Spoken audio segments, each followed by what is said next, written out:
Thanks for tuning in to this episode of Once a DJ. If you'd like to support the show, then head to onceadj.com/support to find out how you can help. If you'd like to get in touch with any feedback or suggestions, email onceadjpodcast@gmail.com. Once a DJ is produced by the good people at Remote Control. If you'd like to find out more about working with them, head to remote-ctrl.co.uk. Time for the show.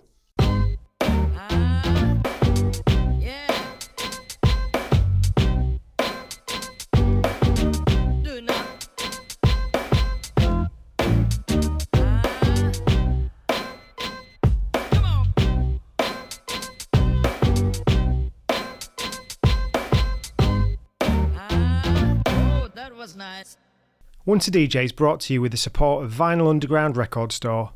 Since 1993, VU has been shipping new and used underground house, techno, disco, hip-hop, soul and more worldwide from Northampton in the UK. They are your go-to store for upfront releases, repressed classics and deep digging for undiscovered gems. And they're a great crew to deal with who really care about the music and their customers. To show the support to the Once a DJ community, they're giving you 10% off your next order. Just head to vinylunderground.co.uk and use the code ONCEADJ10 at checkout. You also get free UK delivery on all orders over £100. That's ONCEADJ10 at vinylunderground.co.uk. Right, DJ Hudson. Hello. Episode number 50. Oh, wow. It's a big deal. Yeah, that half century. Yeah, it's a big deal in my world. Welcome to the Once a DJ podcast. Well, thanks for having me on board. How you doing? Yeah, really good. Really good. Excellent. So when I spoke to Kelly and said that I was having you on, she was like, Kelly being my partner for anyone who doesn't know, she was like, oh yeah, make sure you mention how much of a mentor he was to you, because when we first started seeing each other, you told me that. So she's got a good memory. Yeah. I'd forgotten that, but it is true. So it's really nice to get you on for this episode. And I think it'll be nice to discuss things in a way that's a bit different, because I know you through DJing in a different way. You know, the amount of hours I've probably spent talking to you about DJs, DJing. Sure. You know, you're the person, if I go out somewhere and I have a DJing crisis of confidence, you're the one I text going, no, he's dancing, what am I going to do? And you're very reassuring and stuff. So we'll get on to where I met you sort of down the line. So, but if you want to start with your humble beginnings in Leicester. Okay, well, I suppose how it starts for me as well, from a very young age, I was just around a lot of music. Mum and dad had a lot of records. I've got a lot of aunts and uncles. I think I've got 28 aunts and uncles, and they've all got ridiculous record collections, all in different genres as well, which is good for me. And I was just crazy about it. So from like the age of 2, I was just into it. I could tell you now what was in their record collection. But so from that, it just, you know, I was into music. What in their record collections then that would still stand up?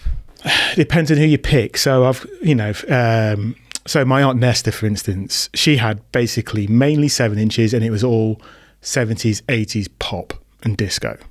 So any sort of pop disco at that time, or even like, you know, Blondie and things like that. She had all that. And then I have another aunt, my Aunt Claire. She had a lot of those Top of the Pops albums, you know, those cheap compilations, but she always had a lot of reggae and a lot of like calypso and stuff like that.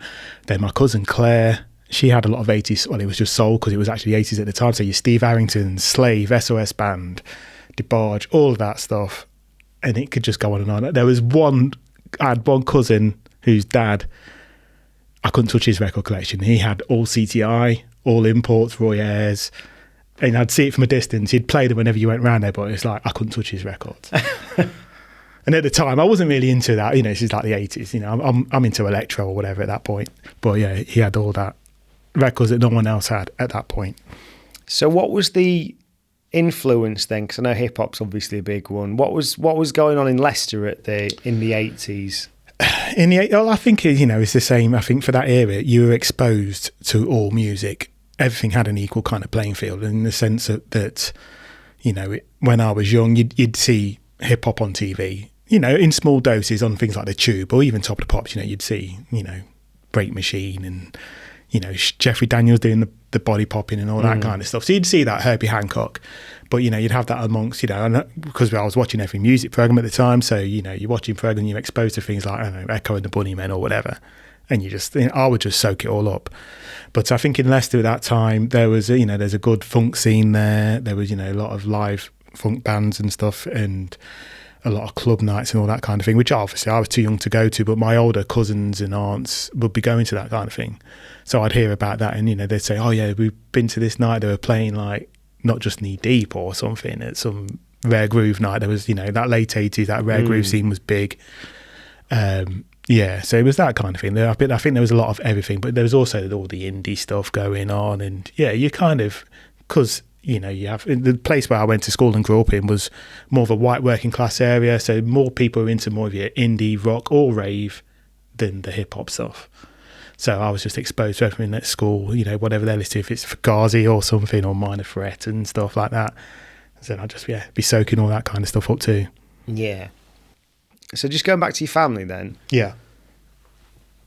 Because it was such a big family, was there kind of people of sort of all ages? Yes. So like my youngest aunt is I think she's only 8 years older than me. So in effect, and I spent a lot of time with her. So when she was like at school age and buying smash hits, you know, I would have been like 5 or 6 or something. Yeah. So I was, you know, exposed to a lot of that. And then, so there's a wide range. I suppose you've got people of my parents' age, and then you got people that were almost like of the similar age to some of my older cousins. So yeah, big wide age range. And at the same time, I didn't know all my aunts and uncles. They're all over the world and living in different places and all that kind of thing. But it was quite nice if you can get that kind of gradual, definitely sort of thing. So when was DJing on your radar? Pretty early on. I was thinking about this earlier. Is the first. My mum worked at a hospital, and there was like hospital radio, and she wangled it for me to go on and do a radio show on hospital radio. And I must have been about 6-7 years old, and I've got a vague memory of it just being just underwhelming. I thought, oh yeah, I'll go in, I'll be able to pick what records I like, and at that point, you know, I knew my record. You know, I'll be picking, you know, basically what I was exposed to, whether it was all the soul and stuff. But I didn't get to pick anything, and it was just a bit underwhelming. But there was that. And then the next time, I actually went to my aunt's house in the Virgin Islands, and she actually had a pair of 1200s. This was 1984.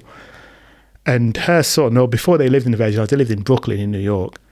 And he was DJing, her eldest son was DJing out there. So she had all like Run DMC, Sucker MCs, Lovebug Starsky and all that kind of stuff. So that was my first time actually having a go. And I didn't try to mix or anything. It was just literally being able to put a song on and then blend the next one in. That felt like, wow, you can just using a crossfader and stuff.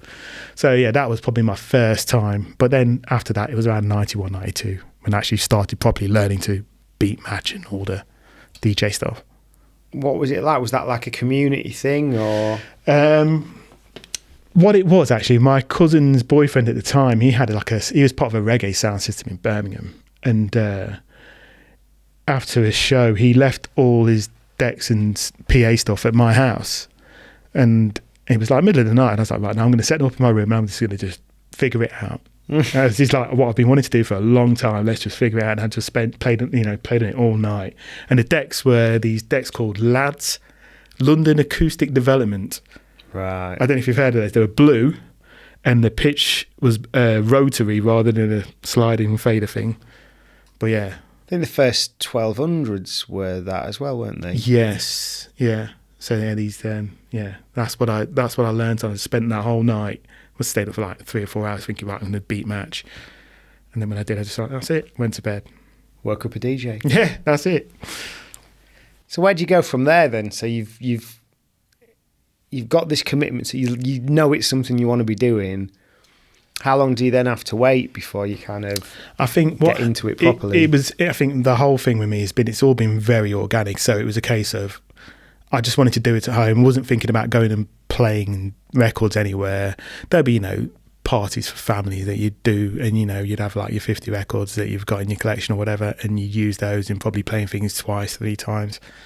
But after I got my own decks, a pair of belt drives like you do, there was a friend of mine at school and he was really into it, but didn't have decks. So he was like, right, let's go play at the local pub, which was a pub called the Thomas Cook.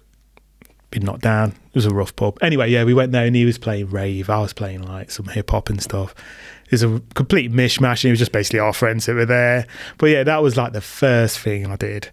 And then after that, it was kind of a thing like if you were at a house party, you'd be like, oh, can I just come on and jump on for like 20 minutes and do that? And not even have your own record, you use their records or something like that. So I did a lot of that. Were people all right with that then? Yeah, it seems so. No one ever turned around to me and said, oh, no, you haven't got any, everyone was just sort of fine with it. If it was me in that situation, I'd be terrified that they'd do a better job than me with my own records. It's like even worse. Yeah. No, there was always, everyone was always kind of open to it. I don't know if it was maybe because I was a touch younger than they were. I would have been about 16 at that point. So I don't know. And it was just literally just be like I say, 15, 20 minutes. They'd be just like, okay, just do it and just go away. I think I'd be the same if someone came up to me. I'd be like, no, you're not touching my records. Yeah, it's different things now though, isn't it? Because like, I get maybe not back then, but records used to be a couple of quid. True. And they're not anymore. So you are like, you want to play my 20 quid 12? Are you kidding? Yeah, you're not going to be pulling out the rares. Yeah, not at all. So when did you start DJing properly in Leicester? It was more in Derby. I'd started doing bits and bobs, but nothing regular. It was just one-offs. Right. More just sort of, like I say, there was a few more house parties because when you get the setup, then it's sort of all your friends like, oh yeah, come around, bring your decks round, and then it'd be like you're just doing those kind of things. But once I came to Derby for university, doing a few things through the student union. Before that, the first thing I did actually was I used to do Tuesday nights at the Vines, and it'd be like early doors, I think 9 till 10. They just sort of like just come in and play for a bit. So were you approaching people? Did you kind of go out there and... No, I mean, with that one, there was a friend of mine, she worked there, and I'd done a mixtape for her or something, and she just said, oh yeah, I know this guy. And she got me in there, and I did that for like a summer or something. So what year would this have been? That would have been 96.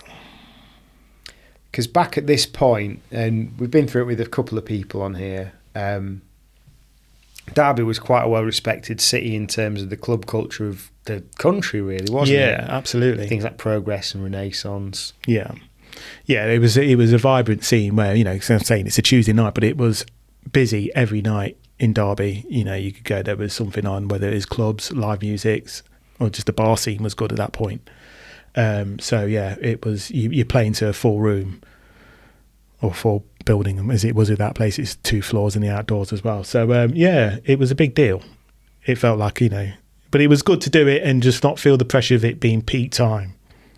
That's something that I kind of identify with now. We were on about a gig earlier that I'm going to be doing where I'd rather be warming up than closing, because it's like, yeah, it's all there for you to lose when you're closing. Yeah. When you're warming up, it's just, you're creating the vibe, Totally. I do like that. I mean, I suppose with what I've become accustomed to is basically these sorts of long 5-6 hour sets now over the years that's pretty much what I've always done. And I like kind of being my own warm up to just keep that sort of tension there, to just build up gradually, start off slow, maybe for the first 20 minutes, just play a few records, not even mix, just acclimatise myself to the situation. Yeah. And then you're just gradually building up and trying to just hold off for it to be, especially if it's going to be a late night affair, hold off for it to be peak, and you just control the tension, the ebb and flow of the energy in the room, really. And I think that's a really good thing to do. I think the tension's an interesting way to put it. Coming to Derby, so was the music scene any factor in your coming here? It was actually. So before I came to Derby, me and my friends that I was at school and college with, we'd come over to Derby to come out, because we used to come over to the Dial. There's always good music on at the Dial. We used to come over to Progress and to the Holy Trinity, which became Union 2, and all that kind of thing. There was these good club nights here. So we would, drive over and do that. And we were doing that for like 2 or 3 years beforehand. So that was a big factor in the decision to come here for university, really, which isn't probably the best way to go about it. But, did you get a grant? Yes. Don't matter then, I does didn't get it? a full grant actually, but yeah, I got a grant. Yeah. Yeah, you see, I was just the wrong side of the grant system. If you got a grant, as long as you're having a good time, that's what matters. Yeah, absolutely. And, you know, I think the social aspect as well of Derby was it was good. And, it was, there was just things going on, it seemed. There was always something to go to. So, when you came, was there a kind of ambition to ingratiate yourself into the communities of certain nights or anything? Not at all. I think, in fact, I didn't even bring my decks and records when I came here initially. I actually ended up going back for them. It just felt like, actually, I should bring them up. I thought, no, they'll be a distraction. So I'd left them at home. I left them in Leicester. So no, it wasn't on my radar at all. It was only, I think the DJing in Derby, while I was a student, picked up from the student competitions. They did these student DJ competitions, and getting involved in that and actually meeting other DJs. I didn't really know other DJs. In that first year or year and a half, I didn't really mix with any other DJs in Derby. Yeah, because isn't that where you met J Squared? That's right, yeah. And you were doing drum and bass? I was in a what was the category called? But it was basically a bit of everything because I didn't play any drum and bass, but I think I played basically like trip hop, big beat, bit of hip hop. It was a mixture. And I can't remember what the category. It was like open format these days. Yeah, it'd be open format. It was like miscellaneous, basically. It's probably a good category to be in because I think the other people in that category were a bit more sort of, you know, left field, let's say. Maybe couldn't mix. Yeah, exactly. I think that probably is an advantage, isn't it? I mean, because you do get in competitions, you do get a big range of skills. That's right. And at that point in time with that competition, there was a lot of house was a massive thing in Derby at that point, obviously with the progress, history and the Renaissance and all that kind of stuff. It was, that was a big deal. And the drum and bass was as well. So those categories had a lot of entrants, a lot of people going for it, and, you know, whereas my category, not so much. So, yeah, I mean, at that point, hip-hop wasn't so highlighted, you know. It wasn't a thing that... There wasn't many hip-hop things to go to. Hardly any, really, at that point. Yeah, I suppose... Do you think it was like the late 90s where hip-hop sort of kicked off a bit more mass market? I think so. I think something, again, I was thinking about the other day, that I think in that sort of late 90s, early 2000s, there was a glut of hip-hop nights across the country, you know, scratch, breaking bread, no faking. And there was compilations that went with it as well. There was that sort of, and also that just that whole indie rap scene that came out of sort of Jurassic 5 that I think especially caught on with a student audience, and that basically was just enabled people to think, oh, okay, we can play some 90s hip hop along with that and some of the newer sort of underground stuff. And yeah, I think that was the catalyst really. But yeah, I think more late 90s, 2000s where it became sort of, you could market it to people who weren't massively into hip hop in a big way, but they'll go to the nights and enjoy it. They'll know the songs, you know. It was a bit more in the mainstream. Yeah. So what interactions and sort of connections did you get with those sort of bigger nights in the city? In what way? In sort of like with sort of developing, sort of getting in sort of bar gigs and stuff like that? Yeah, so getting into sort of, say, doing sort of like back rooms at things and stuff. Yeah. So I think the big one, the big catalyst, so coming out of that student competition, that got me like a relationship with people at the student union, and they ran all the bars at that point. So they were like, okay, come do a Monday night here, come do a Thursday night here. And from that, you sort of getting known because people are coming every week and whatnot, and they're seeing you DJ there. And it's like, okay, yeah, you can start doing this, that, and the other. I think the big catalyst after that for me was doing Technique, which was a sort of hip hop, funk, soul night in one room and drum and bass in the other, and playing at that every month. I think that was, you know, I was doing the funk room, funk, hip hop. Yeah, so drum and bass was the main. Drum and bass was the main. Would say the main draw. You'd have to say like you might have Pesce in one room and Mr. Scruff in the other. That was kind of the caliber of the lineup. So big names and stuff. You know, this is like 98, 99. That was D-Boy, right? Yeah, D-Boy, John Shout P. out D-Boy. Yeah, big shout D and Bob as well. And yeah, that was, it was a popular night, and it was just a good thing to be a part of. Being able to share the bill with those kind of caliber names enabled you to get on like mailing lists for free records and all that kind of thing. And, absolutely ideal. So that was basically, from that, we're able to sort of occasionally do the back room at Progress or something, or other places, and doing gigs at other places. And then coming after that was the Off the Hook situation, and which just led to more of the same, really. We started going, you could start going to like other hip hop nights and say, oh yeah, we'll come play yours, you come play ours, that kind of thing, and you just start getting known like that. Once a DJ is brought to you with the support of Vinyl Underground Record Store. Since 1993, VU has been shipping new and used underground house, techno, disco, hip-hop, soul and more worldwide from Northampton in the UK. They are your go-to store for upfront releases, repressed classics and deep digging for undiscovered gems. And they're a great crew to deal with who really care about the music and their customers. To show the support to the Once a DJ community, they're giving you 10% off your next order. Just head to vinylunderground.co.uk and use the code ONCEADJ10 at checkout. You also get free UK delivery on all orders over £100. That's ONCEADJ10 at vinylunderground.co.uk. I wanted to create a product for the listeners to be able to support the show and for the guests as a token of gratitude for being on, so I've teamed up with Sure Shot Shop to create some Once a DJ 45 RPM adapter clamps. These are my weapon of choice as a 45 adapter, as they add stability and grip to aid you in any setup. These are available for £25 each plus flat fee postage from onceadj.bigcartel.com, and if you'd like to see the other models you can buy and also customise, check out sureshotshop.com. Was there any particular ones you did around that time that were elsewhere that were really good sort of gigs? Breaking Bread, we did a few with them that were always good, to be able to play with them. Southern Hospitality used to do a night, and I think they only did it for a short while, but it was called From Pyramids to Projects.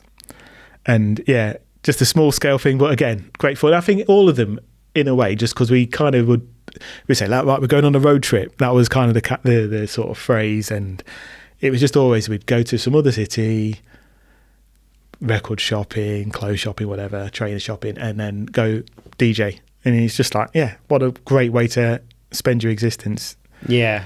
At that point in time. So yeah, they were all good. We had some great times in Bristol, actually. I'm thinking is probably, I don't even know what the name of the club was, but we were playing with Roots Maneuver, and just such a great night, massive club. And yeah, I think with those kind of things, I would not really think about the enormity of it until, long afterwards. I'd just go and do it. I'm just like, yeah, we're just doing this thing. Then after you think, actually, yeah, that was kind of a big scale thing to be doing, Yeah. So with Off the Hook then, that was kind of where I know you from. So sure. Can you tell me a bit more about those nights and the sort of experiences you had there? Because Yeah, that seemed to be a really strong brand at the time that was doing a lot in Derby and bringing in some pretty big acts as well. Yeah, I think with Off the Hook, perfect timing, really.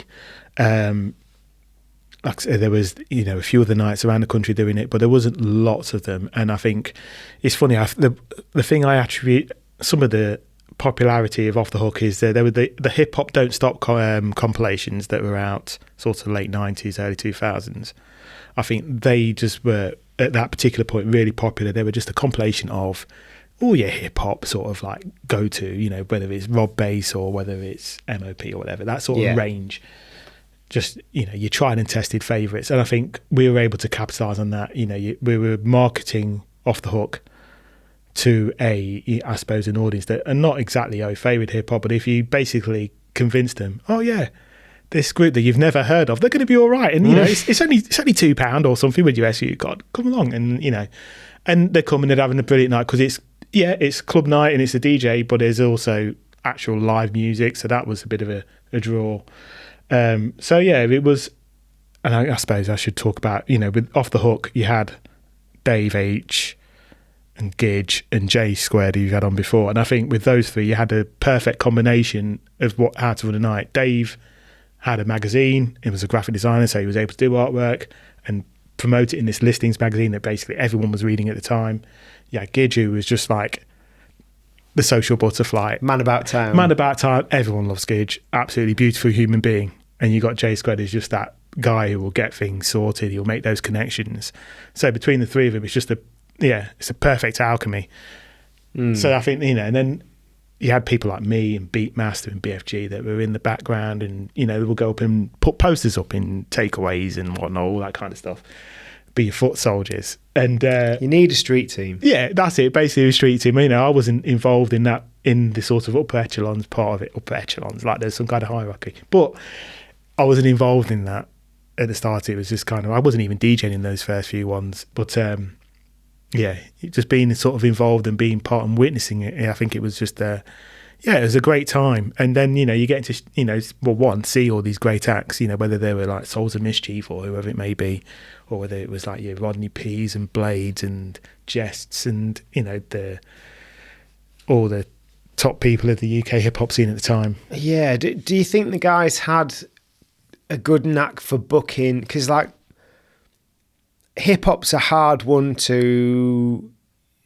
You can't book every rapper. No. And be confident they're going to do a good live show. I think doing a good live hip-hop show is a skill in itself, isn't it? Yeah. Maybe I would say more so than like bands. Oh, absolutely. I mean, there's I mean, I think I don't feel like I've saw anyone do a bad show. I feel like, I mean, I think who we had for shows was, availability, who had played in neighbouring city. If someone had played at Nottingham the week before, or the weekend, or maybe the day before or the day after, that, well, they're probably not going to come to the Derby one because you'd have people travelling for it. So a lot of those things were a factor.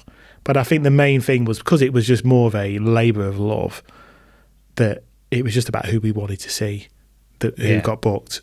Obviously it's this sort of equation: who's available, who do we really like, who's affordable, and all that kind of thing, the mechanics of it. But I think those are the factors, and I don't feel like I ever saw anyone be like, they were a bit off it.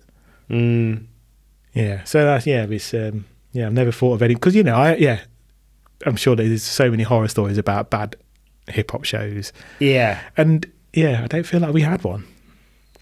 Well, I mean, there's some people where it's like, who's going to turn up, who is it behind the mask, all that sort of thing. Oh, completely, yes. And I suppose we never had anyone, we never had a Wu.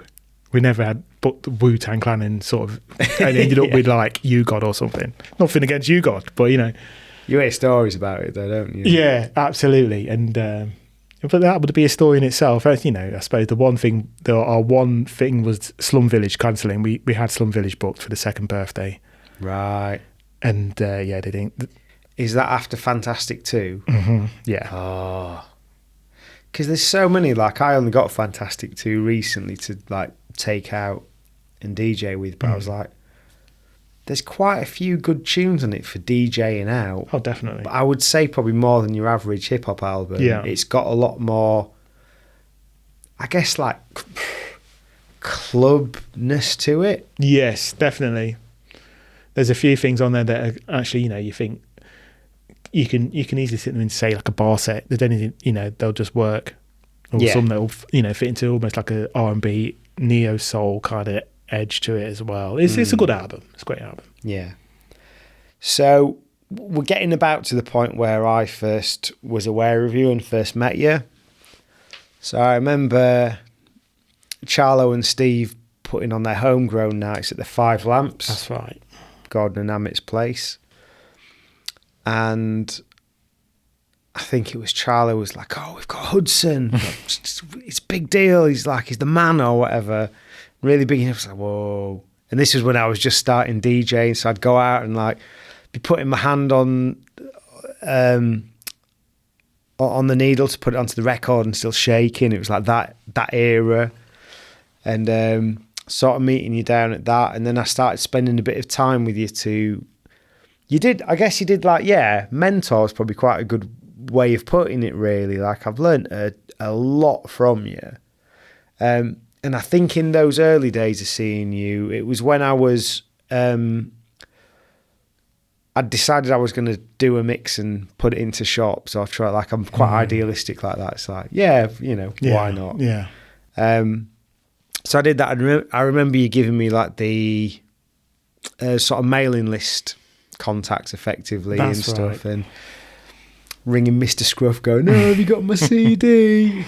And him being like, "I've got loads of CDs." I'm like, "All right, thanks." It was that dead nice. Yeah, like I spoke yeah. to Yoda, who was really nice stuff. But beyond that, I think you'd burn, like, this was in the days when we were still burning CDs, and you burnt me a lot of CDs, and I learned a lot about Paul Nice, rest in peace, Muro, like Sloppy White. Yeah. Sloppy White? Yes, yeah. All these sort of mixtape dons, con men, all these sorts of people. And I think without meeting you, I would have been oblivious to all that and like that level of mixtape production. Sure. I mean, that was definitely the mixtape era, wasn't it? You know, we were dabbling, part of Off the Hook, that was another thing that we were dabbling in at that time as well. Yeah, and, you know, it was a good time for that. I think people spending time crafting these, you know, intricate CDs, intricate mixes. You guys did quite a few, didn't you? Yeah, so the first one we did, it's funny because we did it, I think we took about maybe a week, 2 weeks, but we did it as a tape. It was actually a cassette. And I remember doing it thinking, no one will be wanting to, you know, no one's, you know, this will just be for us to listen to. But, you know, we managed to get to a place like Mr. Bongo's and, you know, all your shops and, all, you know, at the time there was a lot of mail order and, you know, just everyone, it makes you think everyone is kind of just a normal human being. If you just contact, like you just saying, contacting Mr. Scruff and Yoda and whatnot, you contact him and be like, oh yeah, I'll stock it, or yeah, I'll listen to it, or oh, you know, I'll get to it at some point. You know, no one's a monster.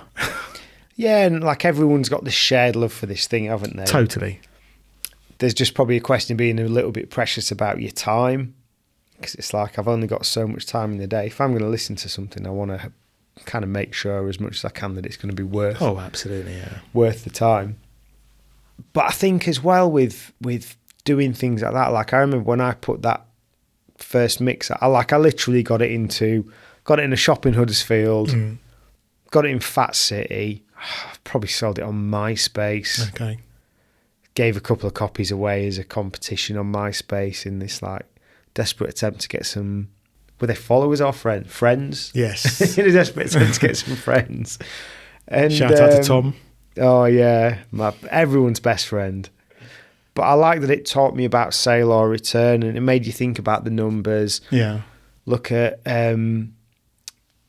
printing and production and stuff like that. Like just following these different avenues around your passion, you just learn so much from it. Oh, absolutely. It's, you know, it's again, if you can break even on it, I see that as a massive success. You know, but if you're able to just take the hit, even if it's just giving them out as a thing, like look, this is me, almost like a business card. It was really good for that kind of thing.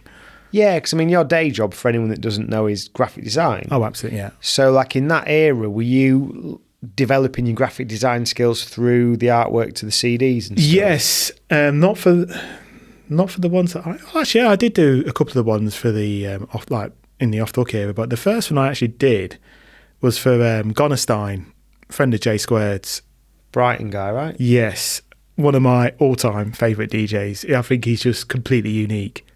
And he did a mix called The Crate Snake. This must have been about 2002. And it's funny, looking back, I think I did his artwork totally in Photoshop. Didn't know what I was doing. Ridiculous, the font choices and all this kind of stuff. It's mad. But the actual cover was good. It was basically, it looked like a 12-inch, but the label was like loads of hip-hop 12 labels like Wild Pitch, Cold Chillin', all spliced together. And he was getting reviews for this because the CD it's an incredible mix CD. And he was getting good reviews for it in like your magazines like Hip Hop Connection, Big Daddy Magazine and all that kind of thing. But they'd always mention the artwork as well. I was kind of, oh wow, okay. So, but that was like my first kind of proper bit of design work really. I've done the odd flyer here and there, and I was working in marketing at the time for a dating company website, and I was doing a bit of graphic design, animated GIFs basically. Yeah. And but yeah, this was the first sort of big meaty project. I was kind of like, wow, and it actually did the work. I think Gonestein gave me about 10 7-inches for that, which I think is actually a good deal. That's about 150 quid in today's money. Well, yeah, it was a good haul. So yeah, it was. But yeah, that was definitely a sort of led me on that design path in what I do now as my actual career. And then I did a few others, like being alongside Dave doing what he was doing for the Flyers and all the mix CDs like the season beatings ones and stuff, and just being part of the process and watching him do that. That was also in a way good mentorship for me. Yeah, and that brings us on to the season's beatings. Yes. So that was kind of that was its own little kind of beast, really. Yeah. Right? Again, it's something that didn't think it was just something we're thinking. Look, we've got all these Christmas records. Let's just put some together. I think there's a few Christmas records that were like the catalyst. So the Rotary Connection one, James got that, and it was like this is just a good record, regardless of it being actually a Christmas. But what can we do? What else have we got? And we did it, and we were just and while we were doing it, it's got legs. It's potentially not seen anyone else do anything like this. And at that particular point, Christmas music didn't seem to be that big a thing, and probably a bit cheesy at that point. So and it we got distribution for it and that kind of thing. It was getting stocked worldwide in HMV. You could buy in Japan in HMV. Wow. I can remember going to the Oxford Street HMV actually, and they had it on their sailor display, pointer display, when you walked in through the big doors and stuff. I was thinking, no, this is just insane. And you see in shop windows, mind you, saying that, I was just speaking to J Squared and he sent me a link. Someone has got it on Discogs for 10p. But yeah, ups and downs. Those days are over. Who wants a CD in this day and age? Mind you, that was it was only one copy. The others were like a bit more expensive. Yeah. So as I spent more time with you, we talk a lot about DJs and stuff, but what's always baffled me is that it doesn't really matter what music is being discussed. It might be Throbbing Gristle, it might be Metallica, it might be Eamon Tobin. It doesn't matter, you just seem to know it all. Yeah, and I think that just goes back to childhood and just being exposed to all types, and not just being exposed but just being obsessed by learning about it. So like I was reading Smash Hits, I was reading the Face magazine like when I was 7, so whatever it was in there, like Public Image Limited or Grace Jones and whatever, I'm just absorbing it. So I suppose that's what it is, and it's just that inquisitiveness. That is the thing, you do seem to just absorb, because it's not like it's all stuff looking backwards. You seem to keep up. I've been in WhatsApp groups with you when there's discussions about new niche disco re-edits or whatever and stuff, and you're like, oh yeah, I like that one, and they've done this one and blah blah blah blah blah blah, and I'm just like, I don't know any of this stuff. Like what? Yeah, it's not something I feel like I put any effort into either. It's just you the things that I suppose strike a chord with me, or maybe, before internet, before you could listen to anything just on your phone, there'd be things where you might read about something, but you couldn't hear it. So therefore, it'd be just stay in my head and thinking, no, that sounded interesting in that article. I can remember reading the Todd Rundgren article I used to be a big Mojo magazine reader. Right. And there was this Todd Rundgren article in there. And I remember, this was years ago, and I remember just thinking, I like the sound of what they're talking about, but I can't actually hear them without going and spending money on it, and then I don't know for sure if I'm going to like it. And then by the time the internet comes around, you can actually start listening to these things. Yeah. But yeah, it was a case of, I think things would just get stuck in your head in sort of that. You might read like a 4-page article and you just think, at some point when I get the opportunity to, I will listen to that and see what it's about. Yeah, it's like I've never really put the time into reading magazines, not properly, not since I was a kid and I'd read like football magazines. But yeah, Todd Rundgren, isn't he kind of like, is it like every second album's good or something, or like he'll kind of change it up? Because that makes me think, I think Beck's a bit like that. It does change, it does seem to change from each one, and I like them, but there's somewhere they'll be very proggy and very experimental, and then you get some that are kind of soulful, a bit like Hall & Oates. He's from like the same place as Hall & Oates, and there's almost, you can hear that a lot in his songs, that they've got this same kind of blue-eyed soul kind of thing going on. But you'll just get that weirdness sometimes with Todd as well, where it's just like literally feedback. Yeah. Sometimes you'll get one album just of that, but then a lot of the times you might get both together, and you might get both together in the same song. And yeah, you have to be, I suppose. Yeah, it's not exactly for everyone, I suppose. But yeah, he's one of those ones that you can just see. He's like, yeah, you like that last one I did. I'm going to do something completely different. If you can hang, cool. If you can't, fair enough. And I think with him, he was like an engineer. So I think it's kind of almost like his day job was being an engineer on and a producer for all these other records. So he's got the money to just be like, I'm just going to just experiment. Well, it's like, you're kind of damned if you do, damned if you don't, aren't you? Because you get like your DJ Shadow, who did quite a different album for his second album, and it's like you've got everyone just being like, God, why don't you just do something more like Introducing? And it's like, if I'd have done that, I'd just be doing the same thing again. Like, What do you want from me? Just do Illmatic again. Exactly, yeah. Yeah, and it's, I can see, for an artist, it must be an albatross around, and you've got something, you're coming out the gate with something just huge. Yeah. Everyone loves it.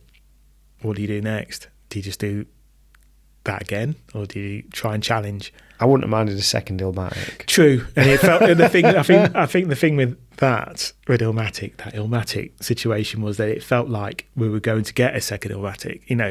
The lead up to it, he was doing stuff with Marley Marl. He was doing like these freestyles on the radio that were just like over EPMD and stuff, and it was like, oh right, yeah, here we go. And then it was just like Trackmasters. And, it was written as a good album, but it's a different album to what we were expecting. Yeah, who was it? I'm sure someone was saying they thought it was better than Illmatic a while ago. Yeah, I feel like that's the discourse at the moment.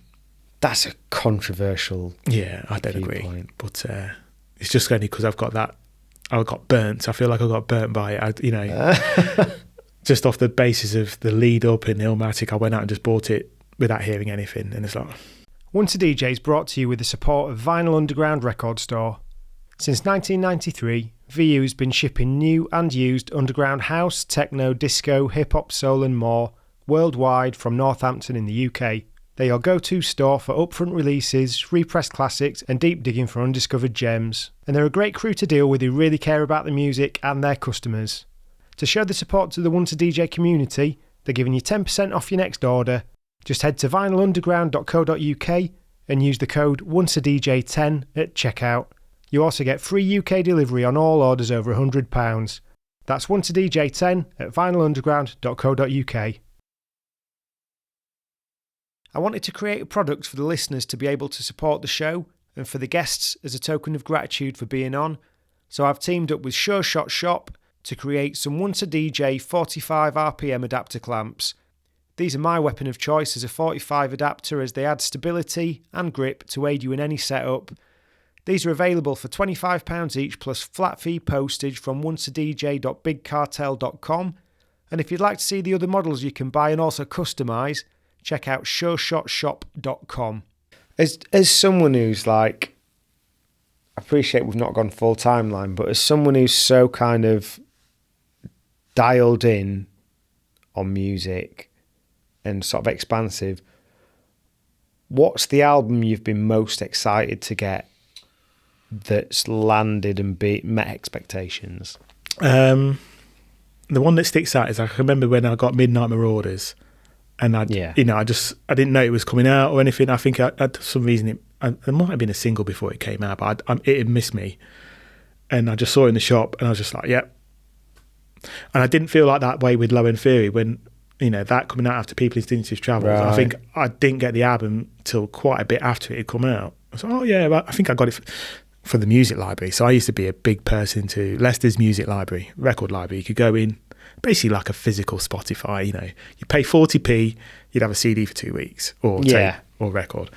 And you could also order. You could make requests on these postcards. So, Menace to Society soundtrack, I'll put a request into that and it will come in eventually. Anyway, I must have got Low End Theory from there originally because I had it on tape.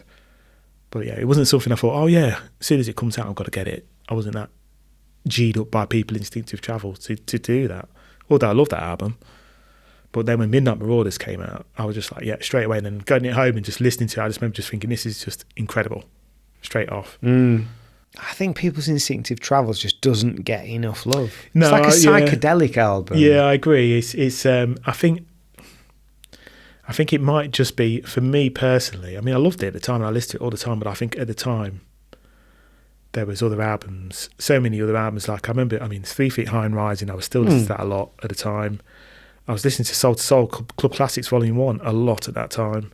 And I think that's definitely both 1990. And then, yeah, you think, can I kick it? And maybe that probably didn't come out to the single till after the World Cup. I just feel like they may have used that as a, musical bed. I always had in my head it was the same year as Paul's Boutique and 3 Feet High for some reason, but they're 88, aren't they? 89. 89, sorry. Yeah. Because, they're both, like, close to each other, like months apart. But I guess they're like the triumvirate of like power sampling. It's like we'll sample anything. Oh yeah, you just think there's I like the Beatles samples and stuff across them and things like that. Yeah, although De La Soul kind of got done over for the sampling. Yeah, those, and I think Nation of Millions is a similar kind of thing where it's a very different album, but they're so dense in the samples. It's there's a few. I think that, and it's just that sort of 18-month window of just complete recklessness as far as sampling. Jungle for the second album, and again, that's another one where it's just all sorts on there sample wise, and it's just you couldn't put it out. I don't even know if they ever reissued it or anything like that, but. Which is the second album? Done by the Forces of Nature. Right. But it's obviously couldn't be made now unless you've got a lot of money. Yeah. It just wouldn't be financially viable. I don't know how anyone affords to clear anything now. No. Unless it's like we sign over just a massive percentage of publishing. Yeah. Just take the equates hit. to nothing. I suppose it's almost a flex now. It's just like, we've cleared this. We can just afford to take the hit. They'll get 100%. Yeah, if it's about getting the music out there because you believe it sounds good. So is there an album that you've really anticipated that you found massively disappointing? We spoke about It Was Written. And again, I suppose this actually, ties in with, in 96, I think I was disappointed by most albums in 96. And looking back, such as, so I think disappointed, underwhelmed. I mean, Beats, Rhymes and Life, I don't mind, but it wasn't as good as the others. Jeru's second album is fine, but it wasn't as good as the other one before. Showbiz and AG's Goodfellas, I was underwhelmed by. But then I'm thinking, well, I know other people think differently. And I'm just wondering, at that particular point, I was getting into other music. So at that point, like, I started listening to the Beatles a lot because of the TV anthology series. Likewise. And so I was sort of delving into that world a bit just to see. So maybe it was just more a case of I was finding other things a bit more exciting than what hip hop was. So, because when I go back to any of those albums now, they all sound fine. But I just remember 96, 97, just drifting out a bit. Like Life After Death and Wu-Tang Forever, again, being just a bit like, oh, these are a bit bloated. And well, is that kind of where the commercial sounds are creeping in? Yeah, I suppose so. And there's a little bit more. A big gripe of mine with hip hop was all around the drums, really. It was whether they were like really sort of dry programmed drums or quote unquote dusty loops. And nowadays, that won't affect whether I think something's a good tune or not. But at that point, it really did. Yeah. Because you were just I was like so enamoured by these dusty drum breaks and stuff that if something had really dry or sort of like the Trackmasters triangles and stuff like that and claps and things, I just didn't want anything to do with it. Whereas now I'm like, let's go. Yeah, completely. Sounds incredible, right? Yeah, it's aged a lot better in certain, in a lot of cases. Yeah, in thinking of that aging better, I think there's the albums that sounded different back then have all aged brilliantly. So, I mean, I liked it at the time, but I didn't listen to it as much as I do now. Blowout Cone, Diggable Planets, you know. Yeah. It just, I think because it was quite different to other things at the time, it's just aged a lot better. And I think that goes for all that Trackmaster stuff and the other side of it, the more sort of radio hip-hop, I suppose you can call it that. Yeah, I don't know if we can listen to Trackmaster stuff anymore. Oh, can't we? Oh, because of the sort of bad boy association. Yeah. Yeah, I suppose. Yeah, we can, as long as his voice isn't on it. That's my indicator. It's an interesting one. I sort of like, I've had people ask, while I've been DJing, I've had people, you know, someone asked me, oh, can you play, it was some kind of puffy song, and then they took it back, they took their request back, oh no, we can't play that. But yeah, then I've had people who just be like, yeah, I just want to hear it, it's fine. It's an interesting one. Yeah, I think Rob Percy's quite like, if it's a good tune, I'll play it. Yeah. I think we've talked about possibly R. Kelly stuff before, and he's like, if it slaps, it slaps. But yeah, I was listening to a mix by friend of the show, Matt Weddercop, the other day, and I was like, oh, I can't believe you've put some Diddy on here, and it was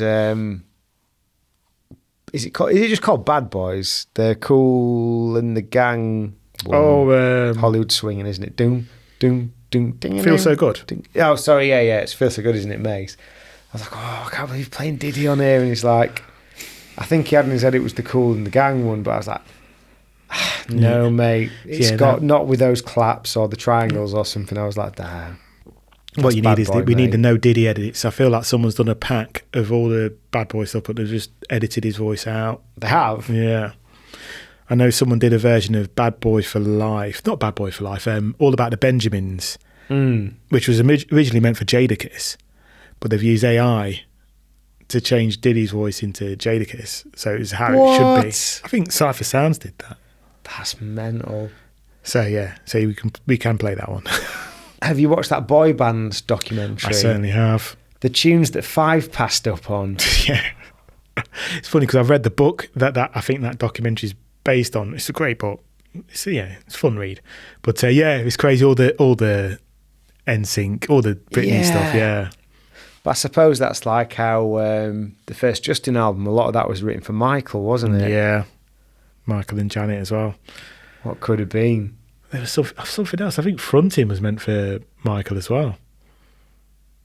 Pharrell's Fronting. Which you could imagine it. Yeah. Oh, I read somewhere, I don't know if this is true or not, but Thong Song, Cisco, that was meant to be for Michael as well. Again, I can't visualise that. I can't imagine Michael doing Thong Song. No, just as he never sang anything like that. No. He's not singing about people's underwear. No, that's a funny one. How did you find DJing when Serato came in? Were you on it quickly? Yes, got it pretty quickly. So I think it was 2007. It just felt like, because before that we had Final Scratch, didn't we? And I can remember, it was actually J Squared. I can remember you saying, oh yeah, I've just tried Final Scratch. And he's just like, well, this is, the ultimate thing. You don't have to buy doubles or anything. You don't have to buy anything really. You could just literally just take your computer and you're not taking bags of records. Yeah. Because before that we'd do these bar sets for 5-6 hours and, be carting 200 records in bags and boxes and all this kind of stuff. Oh yeah, I used to take loads of crates. I always found it weird that Beatmaster seemed to be able to do like a 5-hour set on just like a 60 bag or a 90 bag. It's because he's a professional. He's just clinical. I don't know if he does it on purpose, I don't know, but I just assumed it because he was doing it so regularly and he just knew he just needed these. He didn't need to deviate in any way. I don't know. He just seemed to be on it. Yeah, he'd take out like a third of the records I would to do a long set. I like to have the choice. Yeah, I mean, even likewise. now, it's been like there's a thing now. Research of doing vinyl only sets. I'll come in and do a vinyl set. I'm only meant to be doing an hour, but I'll take enough for like 4 because I just don't know what I'm doing. I don't know what I'm going to play, what I feel like playing at the time. But for me, compared to you doing a vinyl only set, because this was something else that I always noticed with you when we started DJing together, is you won't really hang about in a song. You stay busy. I put a song on and then I just scroll on my phone until it's time for the next one, or I go down like if my records are on the floor, I'll sit beneath the decks and just flick through them so I don't have to make eye contact or talk to anyone, because I'm just not about that. I think me keeping busy in reflection is probably a bit of me just trying to be like, I don't want to just look like a div. It's an anxiety thing probably more than anything. If I keep busy, then I'm, I could just lock into what I'm doing. Yeah. And another thing that's interesting is, I think, based on our discussions over the years, DJing for me is like a weird labour of love. I've still not quite resolved it and got it understood in my head as to whether I like it or not. I hear that. I think I've been... So for me, I've been moving my record collection around in my house in different rooms. Yeah. And part of that, I've been thinking, right, I need to downsize this collection because there's too many. I'm not going to listen to all these again in the rest of my lifetime. Bit of a def clean, a def cull. Yeah. Let's just reduce what records give me joy. But part of that has been like, well, why am I DJing? What's my driver to do it? Is it the sharing music part, or is it the reaction? I don't really know what the answer is. I think it may be a bit of both. I like, because a lot of the DJ sets, if I'm doing a private party, I'm just playing like those kind of party bangers. You know what I mean? Yeah. It's the tried and tested. I just want. So in that case, I just want reaction. I want people to be visibly having a good time.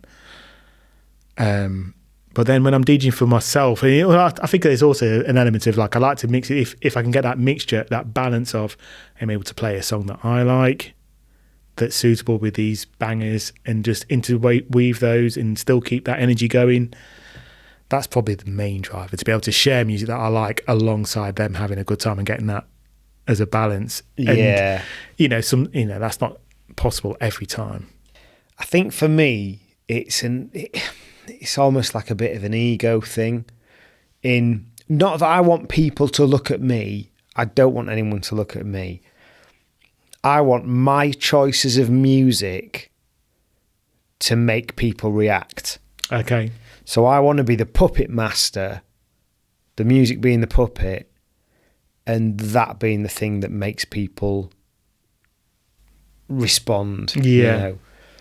But I think I've always thought over the years, I think you kind of innately enjoy DJing more. Like, I find it a stress.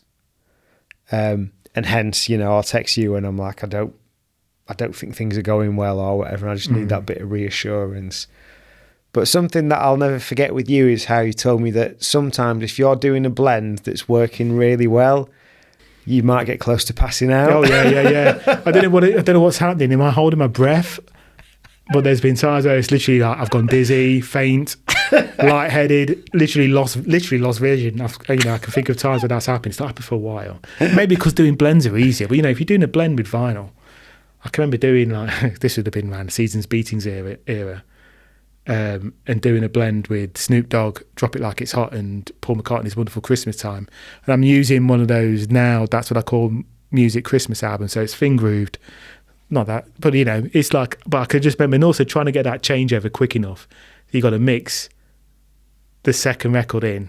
Yeah. Quickly. You've mixed the first record in, and then mixing that second one in quick enough so that you got the blend going. And yeah, I think I can remember that time just literally just like, I can't see a thing. Do you ever do it where you'd like prep the second tune first, so you'd get it beat matched and just like get a note of what the rough pitch is, and then take that off and then mix your other one in so you know what to... No, I never realised it. That's a good idea though. Yeah. If you've got long enough to do it. Yeah. So it's like now I've got my little effects unit. It's like I want to catch a loop, but catching a loop's quite hard when you're not very used to it. Yeah. And you're a bit tense. So I just thought, if I've got tunes on that are long enough, I may as well do the looping first. So then when I catch the loop, I know it's looped. Yeah. So it's those like bits of prep, and that'll keep me busy where I don't have to scroll on my phone or duck beneath the decks. I saw a thing today. This is going off track. Well, I saw this like a DJ meme. I don't know who posted it, but it said it was like, what do house DJs when they crouch down underneath the table? And I thought, I don't think I've ever seen a DJ crouch underneath the table. And he started doing push-ups. That was the joke in that particular meme. But yeah, I don't feel like I've not really noticed it. Well, it's a weird one. Unless now. Unless it's house DJs doing drugs. Like, I'd assume so. Yeah. But like, I guess the thing now is like, you know, we've talked about hot knobbing. Yeah. You know, and for anyone that's listening that doesn't know, this is a term for when dance music DJs will just seem to be just touching the EQ repeatedly like it's, you know, 19,000 degrees. So you can't touch it for too long, so your hand's going to get burnt off. And things like that, it's like you've got this kind of visual and physical presence that you have to be as a DJ now in a lot of stuff. Definitely. You've got to be so animated, and it's like, why do I have to be animated? I don't think you do. You know, I think it's just about being genuine. If you're, and then that stuff doesn't seem genuine to me. It feels almost a bit performative. It's a bit just sort of mask and mirrors, whether you're doing the Jesus pose and all that kind of stuff. It's like, what are you doing exactly? But if you just look like somebody just enjoying the music you played, enjoying the moment, you're in the moment, that's fine. You know, I'm a minimal mover. I'm not really one for like hands up in the air. I'm not even, I'm not a mic person either. Shout out to the people who do mic. I think that's such a skill. I want to get Rob Percy on to do like a little mic masterclass. Oh yeah, he's good. He's brilliant at it. Martin Too Smooth. I saw him. I've been seeing him doing his support acts with Ramesh, and incredible, absolutely incredible at it. Such a skill. Yeah. You know, you see it with like, you know, you go to your children's school disco, and you see how they do it. And obviously these guys have been doing it for decades, and it's just such a skill. There's a guy who's done my little sister's kids' parties for a few years, and he's there just getting a load of toddlers to dance and jump at bubbles or whatever. Yeah. But he's so good at it. I'm like, this guy's got a discipline that he is very good at. Absolutely. You know, DJing is this. It can be, you know, you can be that kind of person. You can be that hot knobber. Love that term. You know, do all that kind of stuff. You know, I think a lot of it is kind of, some of it is, it's cliched, it can be. But, you know, I think if it's genuine and you're genuinely feeling the music like that, yeah, brilliant. You know, you've seen, watching people like Louis Vega, and he really gets into that rotary. It's like, yeah, but he's genuinely feeling that music right now. Yeah. It's like, yeah, go for it. See people like Keb Dodge, and he just going absolutely berserk behind those decks, and it's just it's a different kind of energy. And I think it's vital, and it makes it unique. It's the reason why, you know, it's good to see all these different DJs. And, you know, it's a big part of what I really like is just watching all the DJs, watching how they play things, what they play. It's like, I never thought of playing that. I was like, I don't even know what that is. Yeah, I wish I had that sort of thing, because I think that confidence, that animation, I feel like it is infectious, you know, and it's kind of going, yeah, this music's really good. Whereas I'm there, insecure, stiff and awkward, you know. Just yeah, I do think there is something in that where, you know, you can get a crowd on side by just bigging it up, animating it, you know, whether it's mic or not, you know, definitely someone on the mic just saying, look, this is it, makes a big difference. But just someone just being, if you could see someone being really into it, you'd be like, oh yeah, okay, yeah. Yeah. I'm into that too. And yeah, that's, again, it's not something I can do. I'm not that kind of person. So I can't do that. Yeah. You're going to get, the most you're going to get out of me is a head nod, maybe like a bit of a, oh, yeah, I like this. But it's minimal movement. So what we've just been talking about there just makes me think about when we started doing wedding sets together. Yeah. And we got into this really nice rhythm where, for one reason and another, it kind of seemed to work that we'd go out as like a two-man crew to do weddings. I'd basically get pissed and dance with people and like interact and like filter the requests and stuff. and you'd do. So we were a bit like 80-20, weren't we? So you'd do sort of 80% of the DJ, and I'd do 20% and just do the like people person sort of stuff. But I always felt guilty with that because I wasn't pulling my weight with the DJing. But you seemed like pretty happy with it. Yeah, I think from my side, one, you're fielding interactions requests, which I've not got a problem with, but I think means I can just keep it more sort of focus on what I'm doing.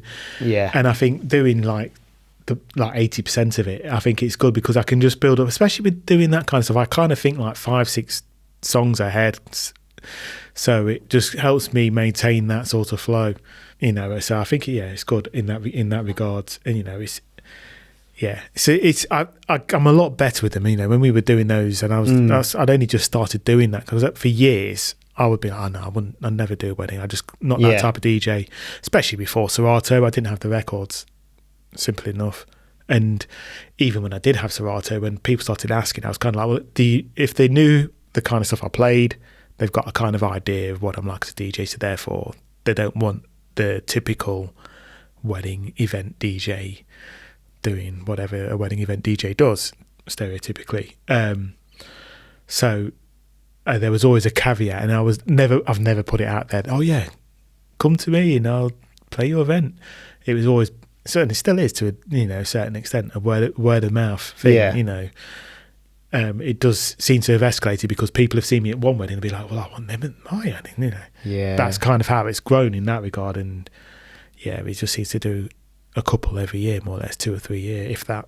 But this is where you're like, so like when I first started doing weddings, I used to just do them on records. Yeah, I don't know how. I think I probably just had loads of Motown 7s. It must have been something like that, because I've never had a load of sort of mainstream pop stuff. I don't know. Just kind of got away with it. Yeah. But I think there was probably enough sort of 50p boot sale 7s that you could get away with doing most of a wedding on them. Yeah. But I guess something you have with what we've mentioned about, like, you just have such an understanding of such a vast expanse of music that we've talked about. Say if you went to a wedding to DJ and there was like a load of well ends there, which for anyone listening, it's like guys who are like 40, 45 with Paul Weller hair who want a certain set of indie hits or whatever. You'd be able to DJ to them. Yeah. You could give me Tidal and unlimited streaming and stuff. I still wouldn't know what to play. Yeah. You just have this expanse where you can kind of, I can't imagine there's many gigs that you would go and do where you'd be really struggling musically. Yeah. I mean, it's interesting because it made me think there was, and I did actually play Paul Weller at this wedding and it was great. And one of the best ones I've ever done, really. And, but you know, that night I played, I think I started off with Sophie Ellis-Bextor, and there was ABBA, but then there was Spice Girls, but then there was like Bruno, Mark Ronson, all those kind of stuff. But then there was a Paul Weller section. The one bit that I struggled with, and I just had to use Google and find out what are the songs, is Northern Soul. I just don't get it, and I just don't know it. But I had a Northern Soul section. But all that, you know, I do find you can just kind of just play like the top 20 Northern Soul songs, and it seems to just work. Yeah, Northern Soul crowds are a tricky one. I think because they're so passionate about it as well. So, yeah. And at this wedding, actually, it wasn't like a passionate, because there's been times, like, you know, I spoke about in the past where you've had a hardcore Northern Soul. And you get it a lot around here in Derby and in the north. There's a big Northern Soul community here, and sometimes you play in front of them and they're just militant. Certain music genres are quite militant about their music and just be like, I just want to hear this, and this. And I struggle with them. Well, I think speaking about militant in music, just rolling back a few years, we had was it Lockdown at BPM in Derby? Yes. He was like your typical, like I only know, like I can picture him, but I don't remember sort of any interactions, because it was probably before I was properly buying records. Right. But am I right in thinking he would just like not sell certain records to people? Yeah. He was, shout out to Lockdown, shout out to Chris. He was, he was quite the personality in the record shop. This was at BPM back in the day, and if he saw someone with a record and he thought they shouldn't be buying that, they don't deserve the right to own that record. He would literally take it out of their hands. Incredible, just incredible scenes from that guy. But yeah, massive personality. He was big into his UK garage and stuff as well, and it's and it's funny, I've been having this conversation with people, and I can, that whole sort of stereotype of the scary dance record shop, and you got some people, so for instance, I was talking about Alex Darcy. Shout out Darcy, one of my favourite record sellers. Him and Matt, they used to work at Reveal Records in Derby, and their energy as record shop people was just infectious. They were just like very inclusive. Oh yeah, you got to hear this. You got to. Oh, this is the one. That kind of thing. Yeah, great. I can remember there's Kev as well at BPM. He was like that. He was just really nice people. Then you got the ones that were kind of a bit scary, a bit standoffish. You go and the whole thing was you go in and ask for something. You're like, you don't want that. Or, well, you're not going to get that. Just they'll laugh in your face rather than sell you an actual record, which is what they're meant to be doing. Yeah. And I could see how that could be off-putting to some people. I mean, for me, I've never been bothered by it. I think because I've spent so much time in record shops. I used to go record shopping with my dad when I was basically a toddler. So I've spent time in there. It's like I'm not fazed by that whole sort of situation. But I can see how it could be daunting. Another one I'd shout out is Mark Kershaw up in Huddersfield at Wall of Sound, formerly in Halifax. Yeah. Put me onto a load of library stuff and just opened my eyes. Oh, there's people like that. I remember listening to an interview with Fez One from People Under the Stairs, and he was saying about when they got like their first paycheck, when they got signed, they basically just went to this groove merchant shop, and the guy behind there says, you need this, and basically gave them all the samples for their second album. Wow. Just as, those kind of persons just willing to share knowledge with you, you just think, I think for me, in that kind of mode, it's like when people come up to you and ask, oh, what's this record? And you used to get DJs who are very protective and be like, just tell them, especially now. It's just, your phone could tell you before I could tell you. But, back then, it's just tell people what it is. There's no secrets. It's just buying a record. It's not, we can get a bit sort of wrapped up in finding, oh yeah, I found this record in this shop. You're literally just bragging about buying from a shop. There's not much else to it. I do find I get like a little buzz if I find something and I'm like, I like this, and then it's not on Shazam or not on Spotify or whatever. It is a bit of a buzz. Yeah, having something that's a bit exclusive. The one thing that I can, it's funny that I said that. The one thing that record I can think of is actually One Thing, Amory, One Thing. I had that like about a good 6 to 8 months before it came out, and I was playing it out, and it was just like every time he played it out, it was just getting this. What, the break or the actual record? Oh wow! Because it was bootlegged like months before. Right. The summer before, because it came out in 05, but I had it in 04 summer. So I remember just every time I was playing anyway, it didn't matter what crowd, I was just always playing it, and it was always getting this nuts reaction. And I can't. What's it sampled off? The Meters. I knew there'd be no hesitation there. Yeah. It's there's having that exclusivity. But I remember at the time, people saying, "So where'd you get that from?" And I just told people, "Oh yeah, I got it from such and such." Like, I'm trying to think where, because for me, I started looking back at music when I was about 17, 18, sort of looking back at things like Santana and Steely Dan and stuff like that. And then the more I probably learnt about hip hop, the more I probably wanted to look back. Yeah. But it was probably only when I started spending time with you that I kind of really learnt a lot more about samples. Right. And certain players and certain bands and things like that. Yeah, I got big into, the session musicians, the backing singers and all that kind of thing. Yeah, like your Carol Kays and totally. Your people. You start seeing the same names. You think, oh, that name was on that album. You start puzzling it all together. You think, I'll check that out. Sometimes it might be just a dud because, you know, they're just session musicians if the song's not good. It's a shit song with some really good drums. Yeah, and that happens all the time, right? But yeah, you got deep into the woods with all that stuff. You started like, you know, obviously now you've got documentaries on these kind of people like the Wrecking Crew and the Funk Brothers and all this kind of stuff. You know, 20 Feet to Stardom about the backing singers documentary. I was just talking about that early today with someone, and you know, these names that are not household names, but we kind of hear their music every single day. And it's the same with the library guys, right? You know, is there any other set of musicians that are more heard than the library guys? Because, you know, Alan Hawkshaw's music's played at least twice a day, every day, because of Countdown in Channel 4 News. Yeah. It's mad. And then anything else on top of that, it's just, it's insane. Some legacy in it. Well, yeah, absolutely. So you've kind of, over the years, I've seen you kind of develop into this kind of like, almost like man about town in terms of your DJing. I remember we went out for a coffee a few months ago and we bumped into like the Sheriff of Nottingham or someone like that. And they were just like, oh yeah, I need to book you for a function or something. I can't remember the exact details, but it's just this, we'll bump into people and like, oh, when are you playing next? And, you know, you're very kind of involved in that sort of community and stuff. Yeah.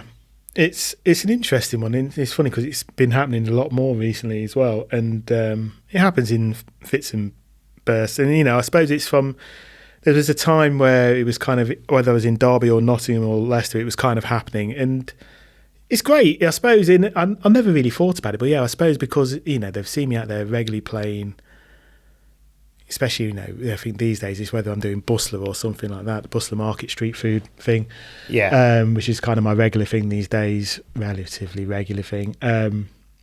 People just, oh yeah, you're that guy. And it's funny now that I'm seeing it with, like, say, the younger generation. So, like, in some of the shops on Sadlergate, some of the, you know, these young people are like in the early 20s. They don't know me from back in the day, and they'll be like, "Oh yeah, you're that guy, aren't you? You did the music and stuff." So yeah, it's interesting. It's not one I'm used to. I'll ever get used to. I think people just recognising you and coming up to you. Oh yeah, but yeah, it's nice it's nice that people know you for that. It must means that I'm doing something right music wise, you know. Yeah, I think you've got a good sense of what to play, which is a very obvious statement for a DJ, but I think having the timeless stuff, but kind of keeping it upmarket enough, I think you have a good sense of that side of your crowds, you know. Yeah, it's like I said before, it's getting that balance, isn't it, of the crowd pleasers, but you don't want to be just a sort of pedestrian just playing it by numbers. You want it to throw a few things in there, or just how you present and put these music together. You know, it's just doing it in a way that's still creative so that you're getting something out of it. Because, you know, if you're mixing together, I don't know, Human League and New Order and just all that kind of stuff, but if you can do it in a creative way, and you don't have to be like doing STEM stuff or anything, just literally just playing in a way that just feels like someone's doing something. I think that adds to it. I think knowing your way out of it as well, if it's not your lane that you love, you just like, if you know you can give them a bit of this and it can mean that you can get back to something else. Totally. And also, you know, there's a lot of these songs, they're tried and tested, we've heard them to death, but they are tried and tested for a reason, or, you know, they are good records. It's just that, it might not be what I listen to at home. In fact, I don't listen to them at home, but no denying that these are classic records when you're doing that kind of thing.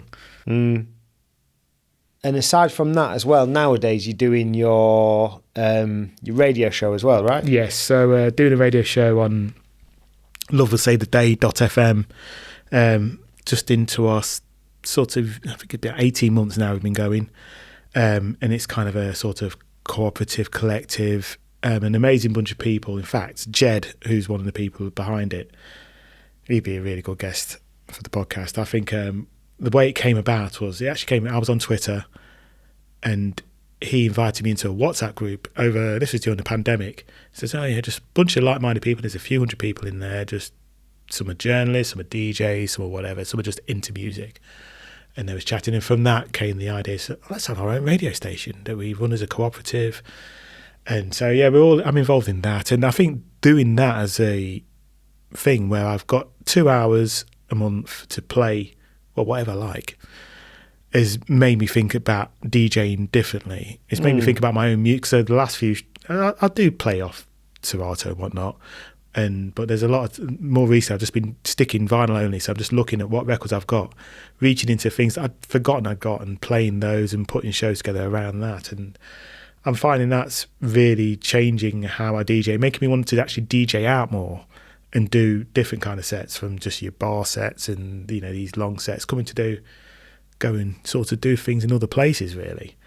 But an absolutely great station to be involved in, and just a great process. And yeah, there's a Discord for that, which I encourage anyone to get involved in. I think they're always after people to do new shows as well. So yeah, get involved in that. I think it's a fantastic thing. What's the website? lovewillsavetheday.fm is the actual URL. Yeah. It's a bit of a mouthful. I'm trying to convince them to get some merch done, but they're not cottoned on yet. They've done some stickers so far, but yeah, I think get some tote bags going. Everyone loves a tote bag. I think through DJing as well, like it's opened doors. So we've talked about it in terms of developing your graphic design. Totally, yeah. But you work on things for sort of animation and things like that for, say, like hip hop karaoke. Yeah. You've done a load of design work for Swerve and some of his projects and other guests that we've had on.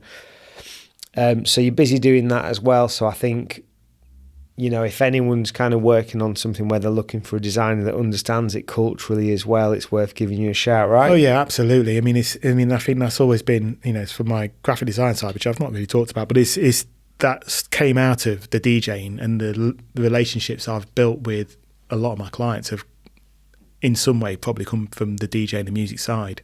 Yeah. And yeah, it's still going on to this day, like I say, with the DJ Swerve and the hip hop karaoke and other bits that I've been doing for some people. It's I think having that knowledge of how DJing club life goes comes into favour there.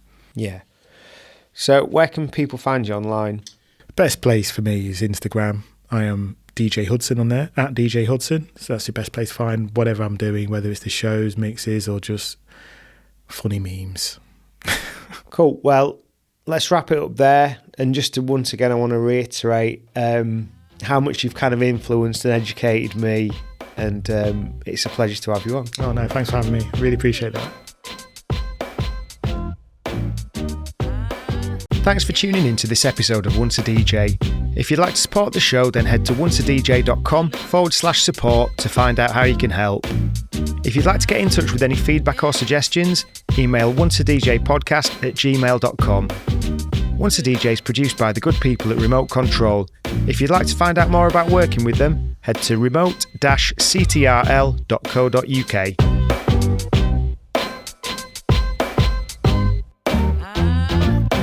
Was nice.